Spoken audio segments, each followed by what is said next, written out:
Bienvenue sur Memana Spirit, une chaîne dédiée à l'harmonisation du corps, de l'esprit et de l'âme. Je suis Shirley Guillem, médium pure, magnétiseuse et sorcière Wicca. Je vous accompagne avec bienveillance sur votre chemin de vie, de guérison et de développement personnel. Dans cette vidéo, je vais vous expliquer ce qu'est ma médiumnité. Voici mon histoire. Je suis beaucoup trop sérieuse. C'est mieux. Ça va pas.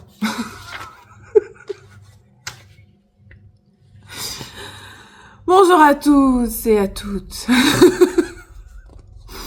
J'ai commencé cette chaîne en plein stress. Et je ne sais pas quoi faire. Et comment commencer cette vidéo. Donc je la commence comme ça. Voilà tout. Et puis, au pire des cas, il y aura des haters, etc., etc. Et je vous fais la pisse. Alors, je fais cette vidéo tout simplement et tout bonnement parce que je suis médium. J'ouvre ma chaîne pour me faire connaître un peu plus, attirer un peu plus de clients également. Et quoi de mieux pour vous parler de moi, de mon histoire. J'ai commencé à avoir ma médiumnité en octobre 2024. Celle-ci a commencé d'une manière assez impromptue.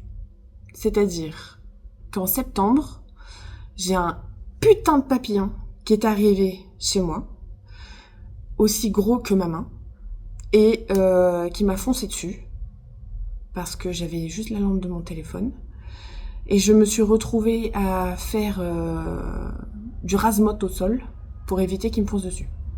Bref, je me cache dans ma chambre, je décide de regarder sur mon téléphone ce que ça signifie, et je me retrouve en fait à voir que c'est un grand pan, et que c'est un grand signe spirituel.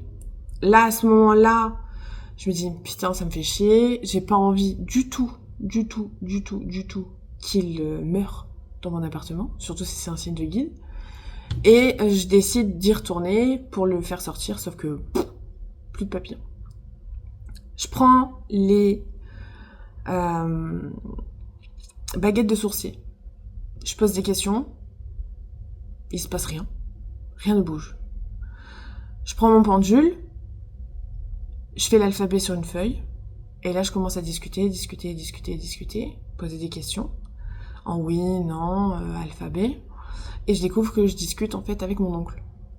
On passe 2 heures environ à discuter ensemble, et je me retrouve complètement surexcitée, enfin j'ai du mal à dormir, etc. Il est, je crois, 4 heures du matin au moment où je m'endors, ça part en fait...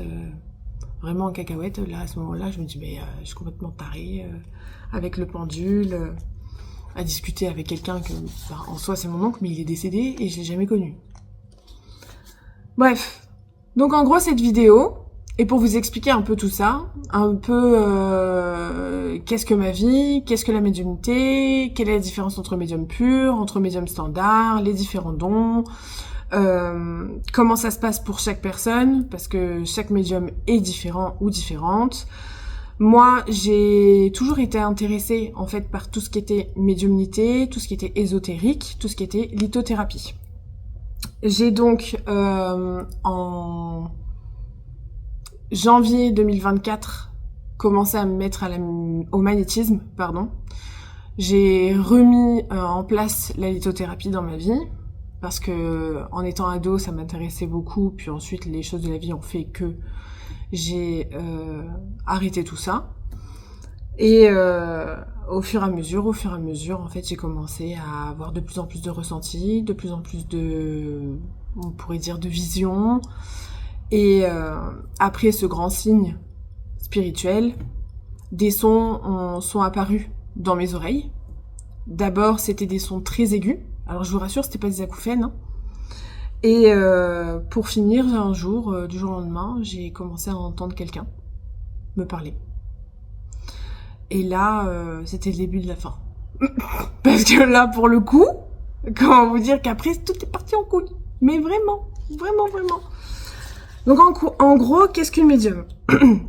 Une médium, c'est pas forcément quelqu'un qui voit tout le temps des esprits, c'est pas forcément une personne qui entend, c'est pas forcément une personne qui voit, entend, ressent, etc. Chaque médium a sa particularité. Moi, je suis considérée comme médium pur. Médium pur, c'est-à-dire de naissance. Avec au départ, quand j'étais gosse, etc., je voyais des choses. Potentiellement, j'entendais, mais je vous avoue que je m'en souviens pas. Hein. Mon cerveau a fait que y a des choses qui se sont supprimées. Hein. Ça s'appelle la loi humaine, je pense. Et ensuite, donc où en étais-je? Parce que bien évidemment, je perds le fil de ce que je dis, car je n'ai strictement rien préparé. Rien préparé. Tout se fait au feeling. Je n'arrive pas. Quand je prépare, je suis pas spontanée. Donc, il est hors de question. Je veux garder ma nature. Et donc, c'est pour ça que vous allez me voir dériver plusieurs fois, etc. Un médium, donc, entend. Il y en a certains, ils entendent des mots. Il y en a d'autres, ils entendent des phrases. Il y en a d'autres, c'est juste des sons. Moi, j'entends des phrases complètes. C'est-à-dire que je peux discuter avec eux comme je discute avec vous. Là, par exemple, ils se taisent, bien évidemment, parce que sinon on est mort de rire.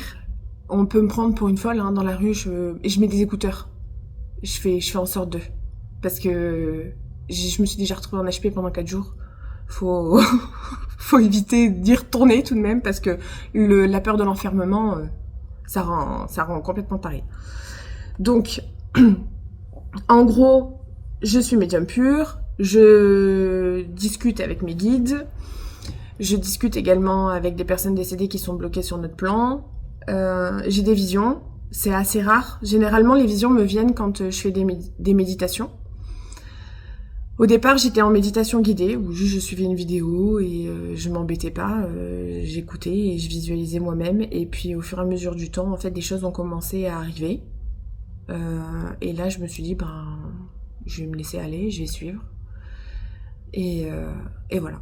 Et j'ai vécu des choses de malade que je vous raconterai dans d'autres vidéos, parce que j'ai d'autres vidéos en préparation où je veux vous expliquer un peu plus longuement ce qu'est les dons et comment cela fonctionne. Là, cette vidéo principalement est pour vous parler de moi, pour vous puissiez apprendre à me connaître. Et éventuellement, si vous avez des questions, là, à ce moment-là, je peux vous répondre sans problème. Bien évidemment, je vous donnerai en lien et en description tout ce qui est site internet, Instagram, TikTok, etc. Parce qu'à la base, je suis pas du tout, mais pas du tout réseaux sociaux. Je suis pas du tout du genre à vouloir me filmer. Je suis dans la spontanéité. Donc, c'est pour ça, là, je suis en flou artistique. Et je préfère faire des vidéos comme ça. Parce que j'ai essayé en lisant, en faisant quoi que ce soit. Non, c'est pas possible, c'est pas fait pour moi, c'est pas fait pour moi du tout. Donc, quels sont les différents clairs? Alors, vous avez la clairvoyance, qui est voir de manière imagée. C'est un peu... En fait, c'est un mélange d'imagination où par moment on vous envoie en fait des images. Et soit vous y comprenez rien, soit il y a des messages cachés dedans, soit ça peut être aussi votre pensée. Donc il faut faire attention, il faut réussir à distinguer les deux. Moi j'ai encore du mal par moment. On peut éventuellement croire qu'on est complètement barré parce que par moments on voit des images quand même qui sont pas très glorieuses. Ensuite vous avez la clairaudience où moi ça a commencé par des sons, surtout à l'oreille gauche, c'est des sons très stridents et puis ensuite après des mots, etc. Je sais que j'en ai potentiellement déjà parlé, on me dit que j'en ai déjà parlé, voilà, donc je radote, je suis quelqu'un qui radote beaucoup, sachez-le. On a la clairsentience qui est par rapport aux émotions. Alors là, moi, c'est un carnage. Ça a été littéralement un carnage. Faut savoir que quand j'ai eu ma médiumnité, j'étais en plein développement personnel. C'est-à-dire que j'avais pris conscience des problématiques que j'avais et j'étais dans une démarche vraiment d'évolution où je souhaitais tout simplement et tout bonnement être un peu plus ouverte aux autres, parce que je suis quelqu'un qui est assez en retrait. Quand on me connaît, après, je suis assez extravertie, mais de prime abord, on m'approche pas, ou sinon, moi, j'approche pas. Je suis plus dans l'analyse. Donc, j'étais en plein travail là-dessus, et la médiumnité, en fait, a fait que ça m'a isolée un petit peu, parce que les membres de ma famille sont très cartésiens. Et j'ai eu des épisodes avec ma médiumnité qui ont effrayé mes amis et les membres de ma famille, d'où l'hospitalisation en fait en hôpital psychiatrique, parce que la gestion des émotions n'était pas mon fort à ce moment-là. Et j'en ai ressenti le besoin aussi, parce que j'y suis allée par moi-même. Je suis allée voir ma mère pour y aller. Et donc voilà. Donc le temps que tout ça se mette en place, etc. Il faut savoir que quand ça surgit et quand ça vient, d'un coup d'un seul, vous sentez un peu perdu, paumé, vous demandez si vous avez pas un TDI, vous demandez pas s'il y a pas quelque chose qui a pété là-haut, enfin... Je savais que j'étais vouée à quelque chose et je le ressentais au fond de moi que j'étais vouée à quelque chose de plus grand dans ma vie, parce que je me suis toujours sentie à part, toujours différente. Et à partir du moment où ça s'est déclenché, j'en ai pas vraiment le souvenir, c'est quelque chose qui est allé très vite. J'étais très contente. En fait, pour vous expliquer, si on essaye l'ordre chronologique, parce que j'ai un très gros problème au niveau des dates et des chronologies, sachez-le, c'est pas mon fort, c'est pour ça que je note tout sur un agenda. Sinon, voilà, ou vive les photos avec le détail. Et en gros, janvier 2024, ma mère est inquiète, donc m'emmène à l'hôpital, me trouve différente, et arrivée en fait allongée sur le lit en attendant les médecins, etc. pour discuter avec eux, je réalise que j'entends. Sachant que j'avais commencé à entendre en octobre. Sauf qu'il y a eu en fait un enchevêtrement de beaucoup de choses qui ont fait que ça a dégoupillé, en fait. Donc, je me retrouve allongée sur le lit, j'entends, j'ai envie de faire pipi, mais j'ose pas me lever parce que j'aime pas déranger. Et donc, je vais finir par faire pipi. Et là, je réalise vraiment, j'entends, et je danse dans les chiottes. Mais littéralement, je danse, genre, je suis super contente, genre, ouais, j'entends, je suis trop contente. Et puis, au fur et à mesure du temps, après, j'ai commencé à discuter avec mes guides, etc. J'ai dû mentir. Je dis clairement, j'ai menti. J'ai dit que j'étais en dépression, etc. Je voulais pas me faire hospitaliser. Pas du tout. Je savais que j'étais médium. Au fond de moi, je le savais. Je savais que j'entendais que c'était mes guides. Il était hors des questions que je me retrouve hospitalisée avec sous cacheton, complètement défoncé. Il était hors de question. Donc, j'ai simulé une dépression amoureuse.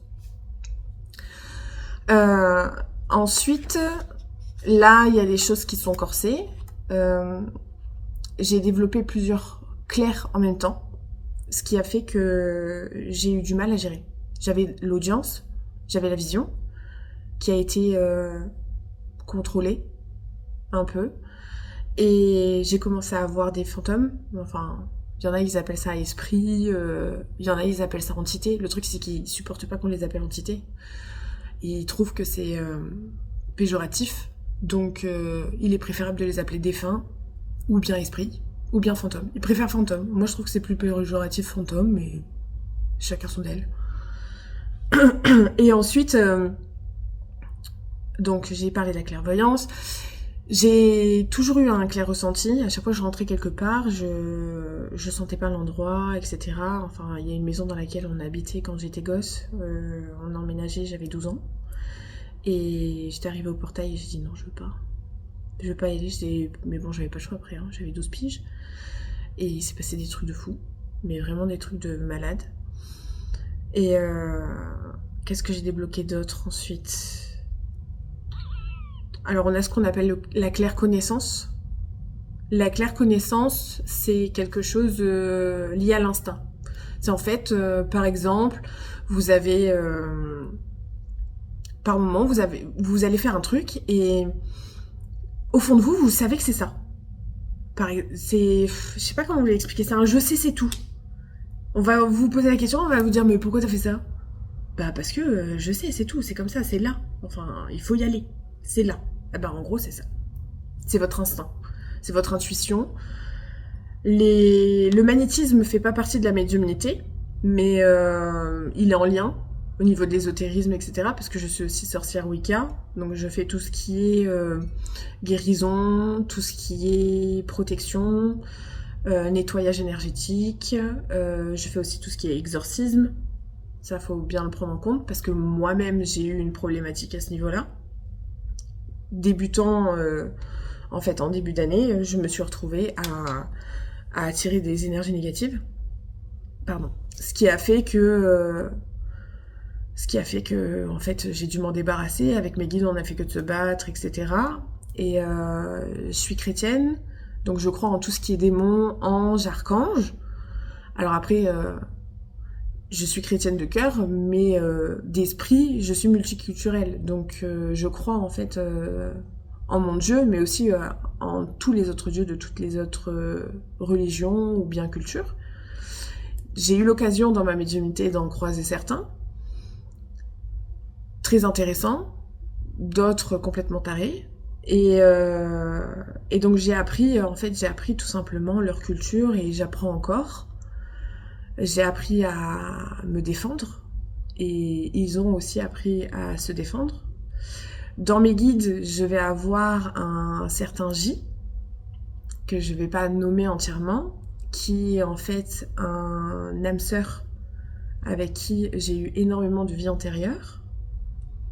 Je vais avoir également donc mon grand-père paternel, ma grand-mère maternelle, mon oncle maternel, un autre oncle maternel. Alors oui, je suis sur une médiumnité dite de famille et dite de vie, de chemin de vie.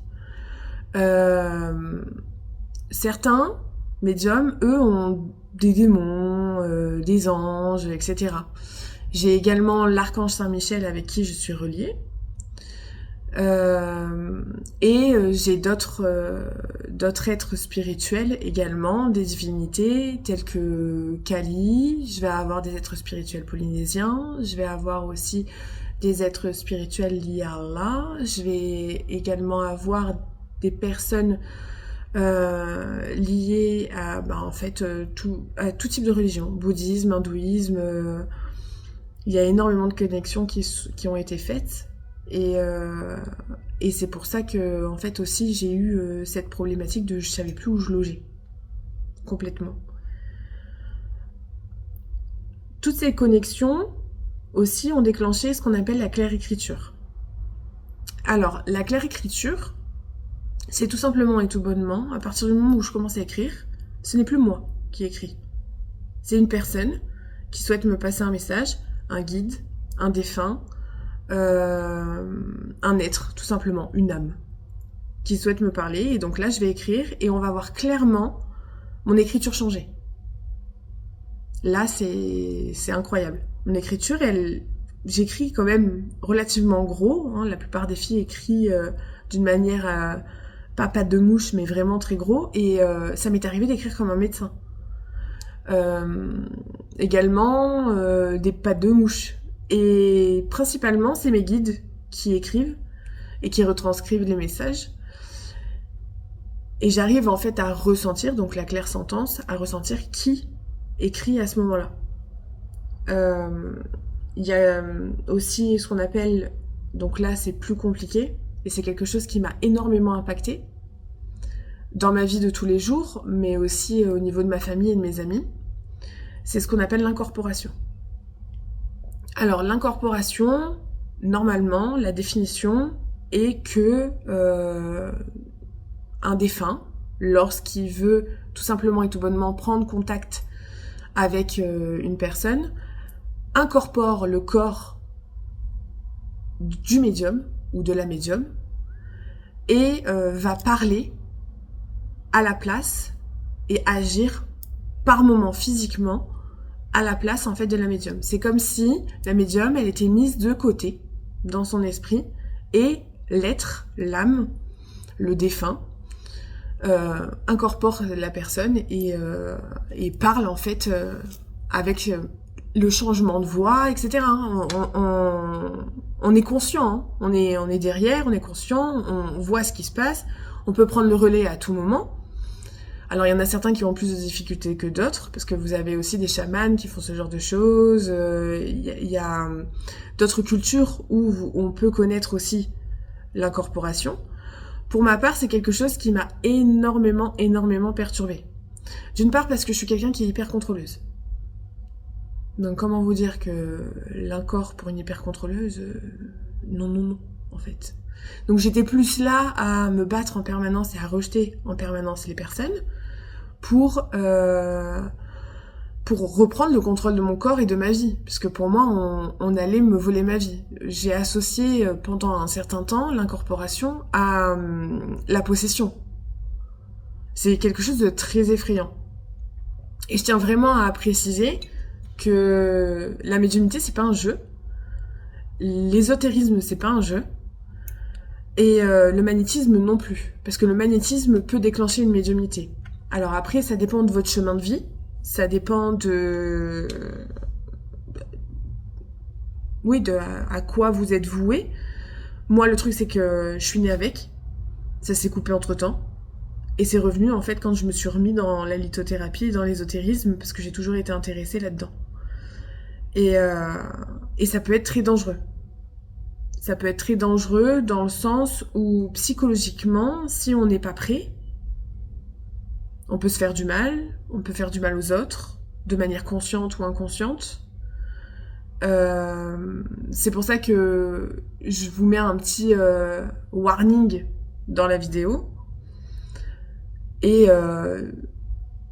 j'attends à ce que les personnes qui veulent entrer dans ce monde viennent plus me voir, me parler, afin que je puisse les aider, les guider, plutôt qu'elles fassent ça dans leur coin, et qu'elles se retrouvent dans un merdier sans nom, quitte à perdre leur famille, leurs gosses, etc., etc. Donc là, c'est vraiment le moment sérieux, on va dire, et un peu moralisateur de la vidéo. Mais je tiens vraiment à préciser ça, parce que l'incorporation, si vous êtes destiné à être médium, si vous êtes destiné à aller en ce sens sur votre chemin de vie, l'incorporation est quelque chose de très difficile si vous avez le don. Quand on devient médium, on ne choisit pas son don. On ne choisit pas ses dons. Il y en a, comme je vous ai dit, ils ont l'audition. Il y en a, ils ont juste la vision. Il y en a, ils ont juste besoin de la cartomancie. Moi, je fais de la cartomancie aussi. Au niveau vision, j'ai pas encore de flash. Enfin, j'ai des flashs, mais j'ai pas de rêve prémonitoire. Je sais pas, comme dans Charmed où je touche quelqu'un et j'ai une prémonition. Non, ça fonctionne pas comme ça. Et puis ça vient tout seul. Hein. Même la connexion au défunt, ça vient tout seul. C'est-à-dire que je peux marcher dans la rue, et si j'ai le malheur de penser un peu trop fort médium, on vient me parler, on me demande à passer de l'autre côté parce que je suis aussi passeuse d'âme. Alors qu'est-ce que passeuse d'âme ? C'est tout simplement et tout bonnement un intermédiaire en fait entre les mondes. Comme le médium, enfin, un médium peut être passeur d'âme ou pas. C'est son choix. Moi, ça a été mon choix. J'ai pour objectif d'aider les âmes qui sont bloquées, comme j'ai aidé mon oncle, qui a été bloqué pendant plus de 4 ans, en fait, dans notre ancienne maison, que j'ai fait passer de l'autre côté et que j'ai retrouvé, bien évidemment. Ça, c'est le côté très positif de médium. Je fais une petite aparté. Je n'ai plus peur de la mort. Mais plus du tout. Parce que maintenant, je sais où je vais. Hein. Donc, je vous rassure, il y a divers plans, divers mondes. On en parlera aussi dans d'autres vidéos. Et j'envisage peut-être de faire des lives. Je préférerais, au moins je serai plus authentique et plus spontanée. Et je préfère répondre à vos questions plutôt que faire des vidéos comme ça. Donc, après, vous pouvez toujours écrire dans les commentaires, etc. Ou me contacter sur Instagram. Je suis principalement sur Instagram. Je préfère. J'essaye de développer mon TikTok, mais comment vous dire, je vous dis, les vidéos, c'est pas fait pour moi, c'est pas fait pour moi. J'ai pas le choix, il faut que je développe mon business aussi, hein, je vais être franche avec vous. Et donc voilà. Donc passeuse d'âme. Comment vous expliquer ? Moi, je fonctionne avec des outils. Normalement, une médium pure, elle fonctionne pas avec des outils, elle a juste besoin de sa médiumnité. Mais j'aime bien mon pendule, j'adore ça. Et donc, je fais passer les âmes tout simplement et tout bonnement vers l'ombre ou la lumière en fonction de leur religion. J'y mets vraiment un point d'honneur là-dessus parce que je trouve qu'il est important de respecter la religion de chacun. Et c'est pour ça que lorsque je discute en fait avec les défunts, j'ai vraiment envie en fait à ce que quelqu'un soit ok. Là, vous voyez, je viens d'avoir une incorporation. Parce que ce que je viens de dire n'a ni queue ni queue. Mais vraiment, ni queue ni queue. Bah oui, comment on fait? Excusez-moi, hein. Bah vous pouvez sortir.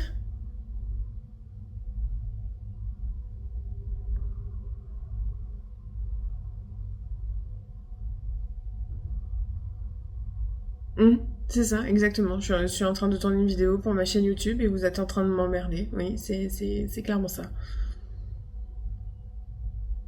Et vous n'êtes pas loin de mes guides. Mhm. D'accord. Que oui, je vais publier aussi cette partie-là, oui, bien évidemment.